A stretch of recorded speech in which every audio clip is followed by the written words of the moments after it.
Hello students, नमस्कार। समस्त को स्वागत digital Odisha classroom YouTube channel को। आज आम यही जन्मभूमि कवितार क्लास नंबर 2 बा पार्ट नंबर 2 रे पहुंची जाइछु। पार्ट नंबर 1 ले आम कविताटी को बहुत भल भाव में बुझीलु। आज आम यही कवितार प्रश्नोत्तर कार्यक्रम आरंभ करूँ। चलो एबे आम प्रश्नोत्तर कार्यक्रम आरंभ करवा।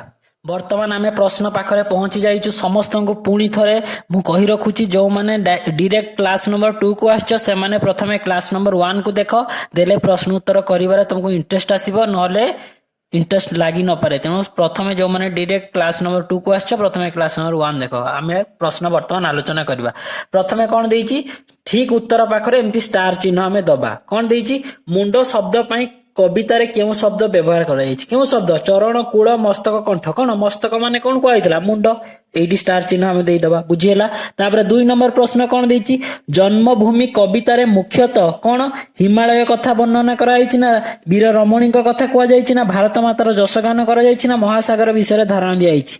कोन कुआ जायछि, सब विषय कुआ जायछि, किंतु मुख्यतः कहा ऊपर फोकस करा जायछि ना भारत मातार जसगान ऊपर फोकस करा जायछि। बुझि पारलो समस्ते। वर्तमान चलो आमे परवर्ती प्रश्न आलोचना करिबा। मिलीमिशी जुड़िबा पाखरे पहुंची जाइछु। वर्तमान देखो किछि शब्द दिया जायछि एवं तार भावार्थ को दिया जायछि। आमे ताकू कोन करबा ना जुड़िबा। एठी कोन शब्द दिया जायछि, एठी भावार्थ दिया जायछि, आमे जुड़िबा। प्रथमे 1 नंबर रे कोन दिया जायछि, हिमालय। हिमालय गुटिया कोन आमे एथिरु पढ़ला बा गुटे लेखा है देखो, भारतर उत्तर सीमा रे व्यापी रहिथिबा पर्वतमाला। उत्तर माने कोन, ऊपर मानचित्र रो ऊपरटा कोन कह जाय, उत्तर दिग। तेणु ऊपर कोन अछि, हिमालय। तो एक को आमे एइठी सहित जोड़ी दबा। हिमालय को आमे कोन एठारे जोड़ी दबा। एठु समस्त जोड़ी दियो, हिमालय को आनी की एइठु आमे जोड़ी देले।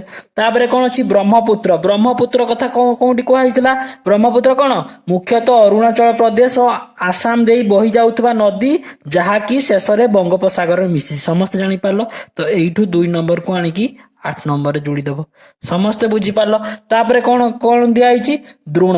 द्रोण रे कोन दिया आइछि, कोन हबो ना द्रोणाचार्य, गुरु द्रोणाचार्य। सुनिछ कि नहीं, तो कौरव और पांडव मानकर से के गुरु। तो एइठु द्रोण को आनी कोन जोड़ी दबो, कौरव और पांडव मानकर गुरु। समस्त बुझी पारछो। तापरे के सीता। सीता कोन होछि, कोंटी हबो ना जनक राजांक दुहिता माने कोन झियो एवं प्रभु श्री रामंकर धर्मपत्नी। समस्त बुझी पारलो। तो सीता को आनी की एइठी जोड़ी दबो। तापरे कोन अछि, गंगा। गंगा होछि कोन हबो ना देखो, एठी भारतर दीर्घतम पवित्र नदी। गंगा नदी पवित्र नदी कि नहीं, एटा हला दीर्घतम मध्य नदी। बुझिएला समस्ते। तापरे कोन अछि, चैतन्य। चैतन्य कोन हबो, समस्त एथिरु पढ़ी की देखिलो। चैतन्य कोन हबो ना गौड़ीय वैष्णव मतवादर प्रचारक प्रसारक। एठी जोड़ी दबो। जानि पारछो। तापरे कोन अछि, पद्मिनी। पद्मिनी कोन हबो, कोउठिकार से रानी थिले। मु कहिथिली, मने पकाउ समस्ते। कोउठिकार से रानी थिले, मेवार रानी और वीर रमणी। बुझी पारलो। पद्मिनी को कोउठी नै की जोड़िबो, मेवार रानी और वीर रमणी। बुझी पारलो समस्ते। तापरे कोन हैला, अर्जुन। अर्जुन किए, तृतीय पांडव। जो हमर कोन पांडव 5 जन मध्यरु 3 नंबर किए, अर्जुन। ए अर्जुन को नै की तृतीय पांडव पाखरे जोड़ी दबो। बुझिएला। तापरे कोन, भीष्म। भीष्म सुनिछ कि नै, पितामह भीष्म। समस्त शुणिच कि नहीं। तो एटा कोंठी हबो, तमे हमर चिंता करलो कोंठी हबो। 9 नंबरटा। 9 नंबरटा देखो, एटी गंगा का पुत्र, कौरव पांडव मान का पितामह। बुझिएला कि नहीं। तो 9 को नै की 3 रे जोड़ी दबो। एटी मिक्स हे जाउची। तेणु तुम गोटे काम करियो, मु जहा को जोठी कहूची सेटा को 9 नंबर को 3 नंबर को तम हिसाब रे तमे जोड़ी दबो। तापरे कोन अछि, वाल्मीकि संस्कृत रामायण रो रचयिता। समस्त बुझी पारलो। वर्तमान चलो आमे परवर्ती प्रश्न गुडी को आलोचना करिबा। पद्यांश को आलोचना कर। कोन देइछि, एठी गुडे पद्य दिया आइछि देखो, कोन तुहिमा जन्मभूमि पाखरो आरंभ करिकि हरिण दुखी जाए। वर्तमान एटा कोन गुडे सरलार्थ लेखिबा। सरलार्थ लेखिबाटा एठी लॉन्ग क्वेश्चन, एठी स्पेस भी होबो नै, टाइम वेस्ट भी होबो। तेनु आ पई तुमको मु गुडे बढ़िया व्यवस्था करछि। कोन करछि, एई जो वीडियो, एई वीडियो रो पार्ट नंबर 2 किबा पार्ट नंबर जे कोनोसी वीडियो रो तमे डिस्क्रिप्शन खोल दबो। जन्मभूमि कवितार जे कोनोसी वीडियो एई वीडियो रो डिस्क्रिप्शन खोल दबो। डिस्क्रिप्शन माने बुझी पारछो, वीडियो तळे देखो जो गोटे मोर ऑप्शन लिखा है, वीडियो को छोटो कर दबो, सेते लिखा है देखो गोटे मोर ऑप्शन, सेटा हला वीडियो डिस्क्रिप्शन। सेटा क्लिक करले ता भितरे आर उत्तर पूरा बढ़िया आसे लिखा है कि तुम पय रखा है, केवल देखियो लिखियो। बुझियला। ताको एटी डिस्कस करले कोन हबो तुम टाइम वेस्ट हम स्पेस हम ना बुझीपार समस्ते कौन कर यार उत्तर पाइबा तुम कौन कर बुझीपार यही वीडियो डिस्क्रिप्शन में यार उत्तर बहुत बढ़िया से लिखाई अच्छी। चलो एवं परवर्ती प्रश्न आलोचना पाखे पहुंची गलु कौन है प्रथम क जन्मभूमि कविता को पढ़ी प्रश्न गुड़िकर उत्तर दियो। प्रथम कौन कर डायरेक्ट उत्तर दबनी प्रथम जन्मभूमि कविता को पढ़ ताने कौन कर मोर जो पार्ट 1 बा क्लास नंबर 1 ताकू प्रथम देखिबो तापर जाही तमे उत्तर दबो। 1 नंबर प्रश्न कौन दिया कविता रे वर्णित वीरा रमणी मानक नाम लेख। रमणी माने मु कौन कहिथिली रमणी माने कौन कहिथिली नारी वीर रमणी माने साहसी नारी कौ कौ साहसी नारी विषय रे कविता रे वर्णना कराई। चलो आमे आलोचना करिबा। वर्णित वीरा रमणी मानक नाम लेख कौन कौन सी जन्मभूमि कविता रे वर्णित वीर रमणी मानक नाम हेउची किए किए पद्मिनी सावित्री सीता एवं दुर्गावती। कवि सेमानंकु पुण्यवती पतिव्रता सती एवं वीर जननी भाव में संबोधन कर समस्ते बुझीपार। चलो अभी आम 2 नंबर प्रश्न आलोचना करवा। प्रश्न कौन अच्छी भारतर कटी रे क्यों पर्वतमाला शोभा पाउची। कटी माने मु पढ़ेला बेले कौन कही मन पका कटी माने कौन अंटा कही तो भारतर अंटा रे क्यों पर्वतमाला अच्छी। चलो आम आलोचना करवा कौन अच्छी भारतर कटी रे क्यों पर्वतमाला शोभा पाउची ना कौन भारत माता कटी रे बा अंटा रे विंध्य पर्वतमाला शोभा पाउची। समस्त वीडियो को स्टॉप करके निज निज खाता रे आंसर गुड़ी को लेखिनियो। 3 नंबर प्रश्न कौन देछि कालिदास किए तांको रचित गुटिए काव्यर नाम लेख। कालिदास किए बोली लिखिबे एवं तांको रचित गोटे काव्यर नाम लिखिबे। 3 नंबर कालिदास जने प्रसिद्ध महाकवि अटंती से जन्मभूमि भारतर गुणगान करिथिबा महान व्यक्तित्वଙ୍କ मध्यरु जणे तांको रचित प्रसिद्ध काव्य कोन रघुवंशम। बुझी पारलो समस्ते। चलो एबे हमें 4 नंबर प्रश्न आलोचना करिबा। जन्मभूमि रे दुई पार्श्व रे थिबा जलधीर नाम लेख। कोन कोन आम जन्मभूमि रे मु चित्र रे होची देखैतिली भारतर दुई पार्श्व रे कोन कोन अछि। चलो एबे हमें आलोचना करिबा। आम जन्मभूमि रे दुई पार्श्व रे थिबा जलधि कौन कौन जदि सागर हिसाब रे देखिबो ताले कौन अरब सागर और बंगोपसागर कहितिली कि ना एपट बंगोपसागर एपट अरब सागर से भले जदि नदी हिसाब रे देखिबो कौन अछि ब्रह्मपुत्र नदी और सिंधु नदी। समस्त बुझी पारलो। चलो आमे परवर्ती प्रश्न आलोचना करिबा। प्रश्न कौन देछि भारतर शरीर रे केउ सब नदी शोभा पाउछि माने भारत शरीर मध्य रे केउ केउ नदी अछि। आमे लिखि दबा कौन लिखिबा ना भारत मातांक शरीर रे पवित्र गंगा ब्रह्मपुत्र और सिंधु नदी शोभा पाउछि। समस्त जानि पारलो। चलो एबे आमे 6 नंबर प्रश्न आलोचना करिबा। प्रश्न कौन देछि चैतन्य आदि महात्मा जने प्रचारिले विभु नाम आनंद मन। एटी महात्मा शब्दर अर्थ गुड़िक देछि एवं विभु शब्दर अर्थ गुड़िक देछि। तापरे कौन हिछि ए उपरटा को पढ़ला परे हमको 3टी प्रश्न पचारछि। कौन कौन प्रश्न पचारछि प्रथम प्रश्न पचारछि चैतन्य किए। द्वितीय प्रश्न कौन पचारछि से कौन करथिले माने चैतन्य कौन करथिले। तृतीय प्रश्न कौन कहैछि तांको महात्मा बोली काहेकि आमे कहिबा। बुझिगला 3टा प्रश्न। चलो आमे एबे 3टा प्रश्न देखिबा। प्रथम प्रश्न कौन थिला चैतन्य किए कौन हो तार उत्तर श्री चैतन्य जने महान सन्यासी और धर्म प्रचारक थिले। तापरे कौन होछि हेतला से कौन करथिले से अति भक्ति और प्रेमर सह गौड़ीय वैष्णव मतवादर प्रचार करथिले। समस्त जानि पालो। 3 नंबर कौन थिला तांको महात्मा काहेकि कहबा से भगवानक नाम प्रचार करी लोक मानकु भक्ति मार्ग देखाइथिबारु तांको आमे महात्मा बोली कहबा। समस्त शैली पाखरे पहुंची गेलु। कौन देछि विंध्य गिरिवर कटी रे गंगा आदि केते नदी शोभे सरे। एडा गुडे कोन पद लेखाइछि कौन कहिछि उक्त पद्यांश परि तुमको भलो लागुछु आ किछि पद्यांश कवितारु बाछि लेख। एथिरे मोर आ किछि लेखिबो नै तो एटा जेमति गुटे भलरे हमर कोन पद्यांश लेखाइछि से भले तुमको कोउटा भल लागुछि सेटा मु किपरि जानिबि। तेनु तुमको जो जो पद्यांश भल लागुछि तार गुटे लिस्ट तुम माने कर दबो। बुझिला एथिरे मोर आ किछि लेखिबो नै केवल बही देखिबो तुमको कोउटा भल लागुछि तमे लिखि दबो। चलो एबे परवर्ती प्रश्न देखिबा। पाखरे पहुंची गेले गुटे क स्तंभ देइछि ख स्तंभ देइछि एथि एटिके हमें कोन करबा जुड़िबा। कोन देइछि जन्म मिले तकुळ रे केते सुर वीर नरे। ता माने कोन हबो एठी देखो ए देखो भारत मातार कूल रे अनेक सुर वीर महामानव जन्म नै छन। ताले एठू एटिके हमें जोड़ी देबा। समस्त बुझी पारलो। एठू के एटिके हमें जोड़ी देबा। तापरे कोन देइछि तो आनंदे होइबा सुखी कांदीबा दुखरे तोर होइनो दुखी माने कोन सिए जते बेले खुशी हेबो सेते बेले हमें खुशी हेबा सिए जते कांदीबा हमें सेते बेले दुख हेबा। कोन हिछि जन्मभूमि रे प्रगति उन्नति बा प्रगति रे सुख अनुभव करिया अवनति रे दुख हेबा। एठू एटिके जोड़ी देबा। बुझी पारलो कि नै। तापरे समस्त तोर दुहिता पद्मिनी सावित्री सीता एटा कोन लिखा छि पद्मिनी सावित्री सीता प्रभृति समस्त वीर रमणी भारत मातार दुहिता अटंती माने झियो अटंती। बुझी पारलो कि नै एटी जोड़ी देली। बुझियला वर्तमान एटा सहजटी। वर्तमान चलो आमे परवर्ती प्रश्न गुडी को आलोचना करिबा। सांग मानक सहित दलगत आलोचना कर। कोन देछि क नंबर प्रश्न महाकवि वेदव्यास वाल्मीकि कालिदास गाइले पवित्र कंठे तोहरी गुण केउ मानक महाकवि रे आख्या दिया जायछि सेमानक लिखित ଗ୍ରନ୍ଥର ନାମ ଉଲ୍ଲେଖ କର। ମାନେ ଏଇ ଯୋଉ ଲେଖାରେ ଆମେ ଜାଣିପାରୁଛେ କଣ ବେଦବ୍ୟାସ ବାଲ୍ମୀକି କାଳିଦାସ ଏଇମାନଙ୍କୁ ମହାକବିର ଆଖ୍ୟା ଦିଆଯାଇଛି।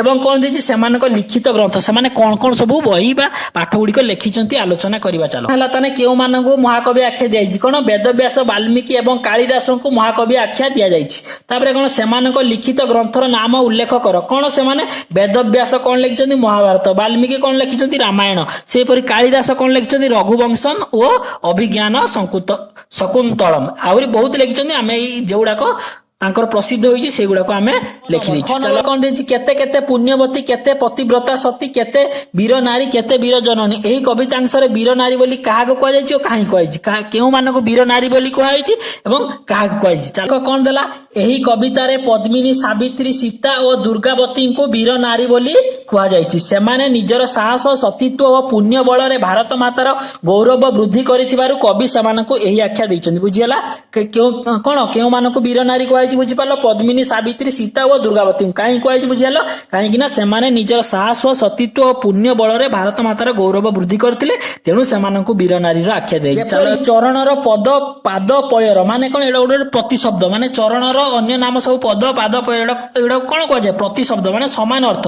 ସେଇଭଳି ନଦୀ ଭୂମି ଜନନୀ ଦୁହିତା ଏଇ ଯୋଉ ଚାରିଟା ଶବ୍ଦ ଦେଇଛି ତାର ମଧ୍ୟ ଆମେ ପ୍ରତିଶବ୍ଦ ଗୁଡିକ ଚାଲ ଆଲୋଚନା କରିବା। ବର୍ତ୍ତମାନ ପ୍ରଥମେ କଣ ଥିଲା ନଦୀ, ନଦୀର କଣ ହବ ତଟିନୀ ତରଙ୍ଗିଣୀ ନିମ୍ନଗା କୂଳବତୀ ସମସ୍ତେ ବୁଝିପାରିଲ। ତାପରେ କଣ ଅଛି ଭୂମି, ଭୂମିର କଣ ହବ ଧରିତ୍ରୀ ପୃଥିବୀ ବସୁଧା ମେଦିନୀ। ତାପରେ କଣ ଅଛି ଜନନୀ, ଜନନୀର କଣ ହବ ମା ମାତା ଧାତ୍ରୀ ଅମ୍ବା। ତାପରେ କଣ ଅଛି ଦୁହିତା, ଦୁହିତାର କଣ ହବ କନ୍ୟା ନନ୍ଦିନୀ ସୁତା ତନୟା। ସମସ୍ତେ ଏଇଗୁଡାକ ମନେ ମଧ୍ୟ ରଖିଦବ। ଭିଡିଓ ଷ୍ଟପ୍ କରି ପ୍ରଥମେ ଖାତାରେ ଲେଖିନିଅ, ନିଜ ପ୍ରଶ୍ନୋତ୍ତର ଖାତାରେ ଲେଖିନିଅ। ଖାଲି ଲେଖିନେଲେ ହବନି, ଏହାକୁ ତମେ ମନେ ରଖିଦବ, ଭବିଷ୍ୟତରେ ଏହା ତମର ନିହାତି କାମରେ ଆସିବ। କବିତାରେ ବ୍ୟବହୃତ ଗିରିବର ଶବ୍ଦରେ ବର ଶବ୍ଦର ଅର୍ଥ କଣ ଶ୍ରେଷ୍ଠ। ସେଇଭଳି ଏହି ଅର୍ଥକୁ ଦୃଷ୍ଟିରେ ରଖ ଓ ଶବ୍ଦ ଶେଷରେ ବର ଲଗାଇ ନୂତନ ଶବ୍ଦ ଗଠନ କର। ଏମିତି ଶବ୍ଦ ତିଆରି କରିବ ତା ଶେଷରେ ଯେମିତି ବର ଥିବ ଏବଂ ତାର ଅର୍ଥ ଶ୍ରେଷ୍ଠକୁ ବୁଝାଉଥିବ। ଯେପରି ମୁଁ ଲେଖିଦେଇଛି ଦେଖ ତମ ପାଇଁ କବି ବର ଲାଷ୍ଟ ବର ଅଛି କି ନାହିଁ କବି ବର ମାନେ କିଏ କବି ମାନଙ୍କ ମଧ୍ୟରେ ଶ୍ରେଷ୍ଠ। ତାପରେ ମୁନି ବର, ମୁନି ମାନେ ତପସ୍ୱୀ ମାନଙ୍କ ମଧ୍ୟରେ ଶ୍ରେଷ୍ଠ। ତାପରେ ବୀରବର, ବୀରବର ମାନେ କଣ ବୀର ମାନଙ୍କ ମଧ୍ୟରେ ଶ୍ରେଷ୍ଠ। ନୃପବର, ନୃପ ମାନେ କଣ ହେଲା ରାଜା ଅର୍ଥାତ ରାଜା ମାନଙ୍କ ମଧ୍ୟରେ ଶ୍ରେଷ୍ଠ। ସେଇଭଳି ପର୍ବତବର, ପର୍ବତବର ମାନେ କଣ ହେଲା ପର୍ବତ ମାନଙ୍କ ମଧ୍ୟରେ ଶ୍ରେଷ୍ଠ। ସିନ୍ଧୁ, ସିନ୍ଧୁବର। ତାପରେ କଣ ହେଲା ସେଇଭଳି ଦେଇଛି କଣ ଗଜ, ତମେ ଆହୁରି ଏକ୍ସଟ୍ରା ମଧ୍ୟ ଲେଖିପାରିବ ଗଜବର ଦ୍ୱିଜବର ସାଧୁବର। ବୁଝିଗଲା ଗଜ ମାନେ କିଏ ହାତୀ ମାନଙ୍କ ମଧ୍ୟ ଶ୍ରେଷ୍ଠ, ଦ୍ୱିଜବର ମାନେ କିଏ ବ୍ରାହ୍ମଣ ମାନଙ୍କ ମଧ୍ୟରେ ଶ୍ରେଷ୍ଠ, ସାଧୁବର ମାନେ କିଏ ସାଧୁ ମାନଙ୍କ ମଧ୍ୟରେ ଶ୍ରେଷ୍ଠ, ସିନ୍ଧୁବର ମାନେ କଣ ସମୁଦ୍ର ମାନଙ୍କ ମଧ୍ୟରେ ଶ୍ରେଷ୍ଠ। ବୁଝିପାରିଲ ସମସ୍ତେ। କିଛି ଭିନ୍ନ କିଛି ସମାନ ମାନେ କଣ ଯେପରି ଏଇଠି ଦେଖ ଏଇଠି ଗୋଟେ ପଦ କଣ ପଦ୍ୟାଂଶ ଲେଖା ହେଇଛି, ଏଠି ଗୁଣ ଲେଖା ହେଇଛି ଗଣ ଲେଖା ହେଇଛି। ଏହାର ଅର୍ଥ ଦିଟା ଅଲଗା ଅଲଗା ହେଇଯାଉଛି ନା, ଖାଲି ଏଠି ହର୍ଷଉ ଗୋଟେ ଲଗେଇଦେଲା ବେଳକୁ ଦିଟା ଶବ୍ଦର ଅର୍ଥ ବଦଳି ଯାଉଛି କି ନାହିଁ। ଏଠି ଗଣ ଗରେ ହର୍ଷଉ ଲଗେଇଦେଲା ଫଳରେ ଦେଖ ଦିଟା ଶବ୍ଦର ଅର୍ଥ ବଦଳି ଯାଉଛି। ଯେପରି ବଣ ବଣି, ବଣ ମାନେ କଣ ଜଙ୍ଗଲ, ବଣି ମାନେ ଗୋଟେ ଚଢେଇ। ବୁଝିପାରୁଛ କି ନାହିଁ। ସେଇଭଳି ଏଠି ଦିଟା ଦେଇଛି, ଆମେ କଣ କରିବା ଆହୁରି କିଛି ଶବ୍ଦ ଆମେ ଲେଖିବା। କଣ କଣ ଲେଖିବା ଚାଲ ଆମେ ମନରୁ ଦେଖିବା, କିଛି ଆଲୋଚନା କରିବା। ଆମେ ଲେଖିପାରିବା କି ନାହିଁ କର, ଆଉ ଗୋଟେ ଲେଖିପାରିବା କଣ କାର। କର ମାନେ କଣ ହାତ, ଏ କାର ତ ଜାଣିଛ ଗାଡି। ସେଇଭଳି ଆମେ କଣ ଲେଖିପାରିବା ବଳ, ଆଉ କଣ ଲେଖିପାରିବା ବାଳ। ବାଳ ମାନେ କଣ ଚୁଟି, ବଳ ମାନେ କଣ ହେଲା ଶକ୍ତି। ବୁଝିପାରୁଛ କି ନାହିଁ ସମସ୍ତେ ଲେଖିନିଅ ଆମର କଣ ନିଜ ନିଜ ଖାତାରେ। ତାପରେ କଣ ଲେଖିପାରିବ ସର ଶିର, ସର ମାନେ ଧନୁରେ ଯୋଉଟା ବ୍ୟବହାର କରେ, ଶିର ମାନେ ମୁଣ୍ଡ। ବୁଝିପାରୁଛ କି ନାହିଁ। ସେଇପରି ଆମେ ଆହୁରି କଣ ଲେଖିପାରିବା ନା ଖର, ଆଉ କଣ ଲେଖିପାରିବା ଖାର। ବୁଝିପାରୁଛ କି ନାହିଁ। ସେଇପରି ଆମେ ଆହୁରି କଣ ଲେଖିପାରିବା କଳ, ଆଉ କଣ ଲେଖିପାରିବା କାଳ। ବୁଝିପାରୁଛ କି ନାହିଁ। ଏଠି କେବଳ ଆକାର ଯୋଗ ହଉଛି, ଏଠି ବି କେବଳ ଆକାର, ଏଠି ହର୍ଷଇକାର। ବୁଝିପାରୁଛ କି ନାହିଁ ତାର ଅର୍ଥ ସବୁ ଚେଞ୍ଜ ହେଇଯାଉଛି। ସେମିତି କଣ ଅଛି ହରି, ଆଉ କଣ ହବ ହାରି। ହରି ମାନେ ଭଗବାନ, ହାରି ମାନେ ହାରିଯିବା। ବୁଝିପାରୁଛ କି ନାହିଁ। ଏଇଭଳିଆ ତମେ ଯଦି ଆଉ କିଛି ଜାଣିଛ ମଧ୍ୟ କମେଣ୍ଟରେ ଲେଖିଦବ। କିଛି ଭିନ୍ନ କିଛି ସମାନ ଥିଲା ସେଇଠାରେ କଣ ହେଲା ତମ ସିଲାବସ ରେ ଯାହା ଥିଲା ସରିଗଲା। ଏଇଠି କଣ ବର୍ତ୍ତମାନ ପଢିବା ପାଠ ବାହାରଟେ ଏକ୍ସଟ୍ରା, ତମେ ପଢିଲେ ମଧ୍ୟ ହେବ କିନ୍ତୁ ପଢିଲେ ତମର ଭଲ। ବୁଝିଗଲା। ତଥାପି ଚାଲ ଆମେ ଆଲୋଚନା କରିଦବା। କଣ ହେଲା ଜନ୍ମଭୂମି କବିତାରେ ପୁଣ୍ୟଭୂମି ଭାରତର ପ୍ରଶଂସା ଅତି ସୁନ୍ଦର ଭାବରେ ବର୍ଣ୍ଣନା କରାଯାଇଛି। ତୁମେ ଭାରତର କେଉଁ ରାଜ୍ୟରେ ବାସ କରୁଛ ଯେ କଣ ତମେ ଯଦି ଓଡିଶାରେ ବାସ କରୁଛ କିମ୍ବା କୋଉ ରାଜ୍ୟରେ ତମେ ବାସ କରୁଛ, ଆମେ ପ୍ରାୟତଃ ଓଡିଶା ପିଲା ସମସ୍ତେ ହେଇଥିବ, ତ କଣ ଓଡିଶା ରାଜ୍ୟରେ ବାସ କରୁଛ ଏବଂ ତମ ରହୁଥିବା ଗାଁ ଏବଂ ସହର ଏଇଟା ସମସ୍ତଙ୍କର ପ୍ରାୟ ଅଲଗା ଅଲଗା ହେଇଥିବ। ସେଇ ସ୍ଥାନ ଗୁଡିକ ତୁମକୁ କିପରି ଲାଗୁଛି ବର୍ଣ୍ଣନା କର। ବୁଝିହେଲା? କଣ ତାର ପ୍ରାକୃତିକ ପରିବେଶ କେମିତି, ସେଠିକାର ଖାଇବା କେମିତି, ଜଳବାୟୁ କେମିତି, କଣ କଣ ପ୍ରସିଦ୍ଧ ମନ୍ଦିର ସେଠାରେ ଅଛି, କି ଚାଷ ହୁଏ, କି ଭଳିଆ ପୋଷାକ ପିନ୍ଧନ୍ତି, ସେ ବିଷୟରେ ଲେଖିବ। ଏଇଟା ତ ମୁଁ ଜାଣିନି ତମେ କୋଉ ଏରିଆରେ ଅଛ, ତମ ଗାଁ ନା କଣ, ତମେ କମେଣ୍ଟରେ ନିଜ ଗାଁ ନା ମଧ୍ୟ ଲେଖିଦେଇ ପାରିବ।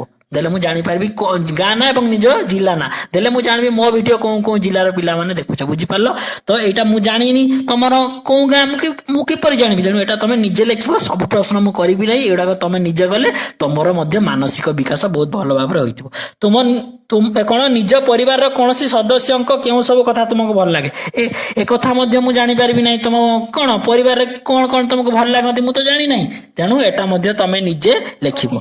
ନଦୀ ମାନଙ୍କ ନାଁ ଦିଆଯାଇଛି, ସେଇଗୁଡିକୁ ଖୋଜି ଆମେ ଲେଖିବା। ବୁଝିପାରିଲ କି? ଆମେ କିଛି ଏଇ ଟେବୁଲଟା ଦିଆଯାଇଥିଲା, ମୁଁ ଏଟା ପୂର୍ବରୁ ବନେଇ ଦେଇଛି, ତମେ ଏଇ ହିସାବରେ ନଦୀ ମାନଙ୍କ ନାଁ ଆ ଭିତରେ କେଉଁଠି ଅଛି ତମେ ଖୋଜିବ। ଯେପରି କଣ କଟକରେ ଶୁଣିଛ କି ନାହିଁ, ଆମର କଣ ଦେଖିଛ କି ନାହିଁ ମହାନଦୀ, ଏଇଟାକୁ ଏମିତି ଗୁଲ ବୁଲେଇ ଦବ। ବୁଝିପାରିଲ କି ନାହିଁ? ମହାନଦୀ। ଆଉ କଣ କାବେରୀ ନଦୀ ଶୁଣିଛ କି ନାହିଁ, ଏଇଟାକୁ ଏମିତି ଗୁଲ ବୁଲେଇ ଦବ। କୃଷ୍ଣା ନଦୀ ଶୁଣିଛ କି ନାହିଁ, ଗୁଲ ବୁଲେଇ ଦବ। ତାପ୍ତି ନଦୀ ଗୁଲ ବୁଲେଇ ଦବ। ବୁଝିପାରୁଛ କି ନାହିଁ? ବୁଢା ବଳଙ୍ଗ ନଦୀ ଜାଣିଛ କି ନାହିଁ, ଏଇଟାକୁ ଏମିତି ଗୁଲ ବୁଲେଇ ଦବ। ୟା ଭିତରେ ନଦୀ ନା ଆଉ କୋଉଠି ଖୋଜିବ। ଗଙ୍ଗା ନଦୀ ଆମର ପବିତ୍ର ନଦୀ, ସମସ୍ତେ କଣ କରିବ ଏଥିରେ ଗୁଲ ବୁଲେଇ ଦବ। ଆଉ କଣ କରିବ, ବୈତରଣୀ ନଦୀ ଏଠି ଗୁଲ ବୁଲେଇ ଦବ। ବୁଝିପାରୁଛ କି ନାହିଁ? ଏଇଠି ଦେଖ ଗୋଟେ ନର୍ମଦା ନଦୀ, ଗୋଲ ବୁଲେଇ ଦବ। ଏଇଟା ଦେଖ ଗୋଦାବରୀ ନଦୀ, ସମସ୍ତଙ୍କୁ ଦେଖାଯାଉଛି କି ନାହିଁ କ୍ଲିୟର ସେ? ବର୍ତ୍ତମାନ ଦେଖ ଆମେ ପ୍ରାୟ ଗୁଡାକ ଗୋଲ ବୁଲେଇ ଦେଇଛେ। ଯଦି ଆଉ ତମେ କିଛି ପାଉଛ ତମେ ମଧ୍ୟ ଗୋଲ ବୁଲେଇ ପାରିବ। ବୁଝିପାରିଲ? ସମସ୍ତେ ବୁଝି ବିଚାରି ଲେଖ, ସେଇ ପାଖରେ ପହଞ୍ଚି ଯାଇଛେ। କଣ ଦେଇଛି ଏଠି ଦେଖ, କିଛି ଶବ୍ଦ ଦେଇଛି ହ ମ ଳ ୟ, ଏଇଗୁଡାକ କଣ କରିବ ତମେ ୟାକୁ ଶବ୍ଦକୁ ଉଲଟେଇ ପାଲଟେଇ ଲେଖିପାରିବ ଏବଂ ଏଥିରେ କିଛି ମାତ୍ରା ମଧ୍ୟ ଯୋଡେଇକି କିଛି କଣ ଶବ୍ଦ ତିଆରି କରିବ। କଣ ତିଆରି କରିବ? ଏଠି ହ ମ ଳ ୟ, ଚିନ୍ତା କଲ କଣ ତିଆରି ହେଇପାରିବ? ଦେଖ ଏଟା କଣ ହେଇପାରିବ ନା ହିମାଳୟ। ହିମାଳୟ ପର୍ବତ ହେଇପାରିବ କି ନାହିଁ? କଣ ଏଟା ହେଇପାରିବ? ହିମାଳୟ। ବୁଝିପାରୁଛ କି ନାହିଁ? ସେଇଭଳି ଏଇଟା କଣ ଅଛି ମ ହ ବ କ, କଣ ହେଇପାରିବ? ଦେଖ ମହାକବି, ମହାକବି। ଆମେ ଏଠି ଆକାର ଯୋଡେଇ ପାରିବା, ଏଟାକୁ ଉଲଟେଇକି ହର୍ଷେଇ ଯୋଡେଇ ପାରିବା। ବୁଝିପାରୁଛ କି ନାହିଁ? ତ ଏଟା କଣ ହବ? ମହାକବି। ଏଠି ଲେଖିଦବ, କଣ ଲେଖିଦବ? ମହାକବି। ତାପରେ କଣ ଅଛି ଭତର, ଏଇଟା କଣ କରିପାରିବା? ଭାରତ କରିପାରିବା କି ନାହିଁ? ଭାରତ। ତମେ କଣ ଅକ୍ଷରକୁ ଉଲଟେଇ ବି ପାରିବ, ଏଥିରେ ମାତ୍ରା ବି ଯୋଡେଇ ପାରିବ। ବୁଝିପାରୁଛ କି ନାହିଁ? ଏଇଟା କଣ ମରଣ ଅଛି, କଣ କରିପାରିବ? ରମଣୀ। ରମଣୀ ମାନେ ମୁଁ କଣ କହିଥିଲି କମେଣ୍ଟରେ ଲେଖିଦିଅ ସମସ୍ତେ, କ୍ଲାସ 1 ରେ ମୁଁ ପଢେଇଥିଲି ରମଣୀ ମାନେ। କୋଳ ଦଶ, ଏଇଟା କଣ ହେଇପାରିବ? କାଳିଦାସ। ସମସ୍ତେ ଜାଣିପାରୁଛ କି ନାହିଁ? ଏଇଟା କଣ ହେଇପାରିବ? କାଳିଦାସ। ସମସ୍ତେ ବୁଝିପାରିଲ? ବର୍ତ୍ତମାନ ଆଉ ତମର ଏଇଠାରେ ସମାପ୍ତ ହେଲା, ଆପରେ ଆଉ କିଛି ନାହିଁ। ଏଇଠି ତମର ବିଷୟଟି ସମାପ୍ତ ହେଲା। ଭିଡିଓଟି କେମିତି ଲାଗିଲା ସମସ୍ତେ କମେଣ୍ଟ ମାଧ୍ୟମରେ ଜଣେଇବେ। ଯୋଉମାନେ ତିଆରି ହେଇକି ଅଛି ଗୋଟେ ଗୋଟେ କ୍ଲାସ ପୁରା ସବୁ ଦେଖିଦବ।